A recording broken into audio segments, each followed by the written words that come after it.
think when I first started, I saw that timber didn't just turn up on a pallet, and I wanted to know much more about it, and I became passionate about the feel of what the timber was. My name's John from Enfield Refurbishments, and we've been trading since 2012. We do carpentry and joinery and refurbishments, mainly in older properties.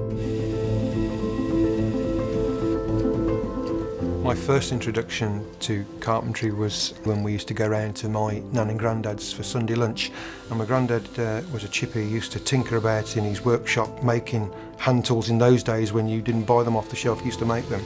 My granddad would be there in front of his bench, but I always remember that the first thing I could do, I would smell wood. Every time I went in there was something different. My father used to do all of the DIY, used to do everything in construction in his own home, and then in turn used to let me join in, help him out, and I would look up to my dad with all the jobs that he would do, and I'd always want to take part in them. So I suppose my influence was taken also from my father. My dad was my inspiration. My first, obviously, was my granddad. I'd just done my last exam at school. I was 16 years old. Dad had said to me, there's a job in the paper working for a little company making bird tables and rabbit hutches, and I remember applying for it in the paper and getting a phone call that day. I remember being so excited that I'd got that job, and that was my first ever introduction to a job as carpentry and joinery for a living, and that sort of led me on then to do other things within the industry. So I then worked for a fencing company, and we started basically by going into the woods and cutting down the trees, taking them back to the sawmill. I loved the whole process of taking it from the tree to the finished job.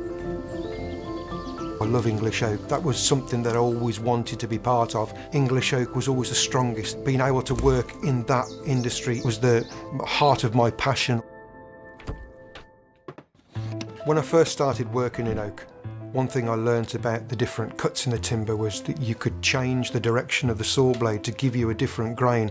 And if you look at the different knots and the rays and the parts of the timber that you produce, the best part of any tree will be near the crotch of the tree where the timber splits into two pieces. So you then end up with this beautiful grain that twists and turns. Some people don't like knots. We think they're beautiful.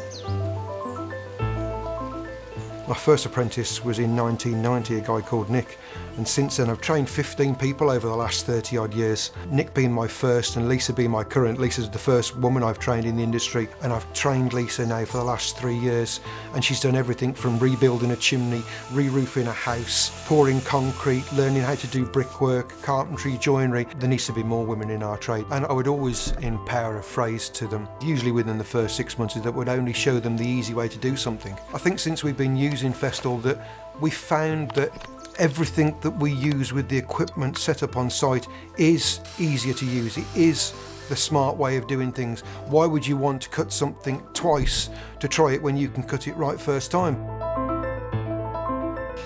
The easy way is the Festool way for us because we use those power tools on site every day. They're the smarter way of doing things because you haven't got to do the process a number of times to achieve the same goal.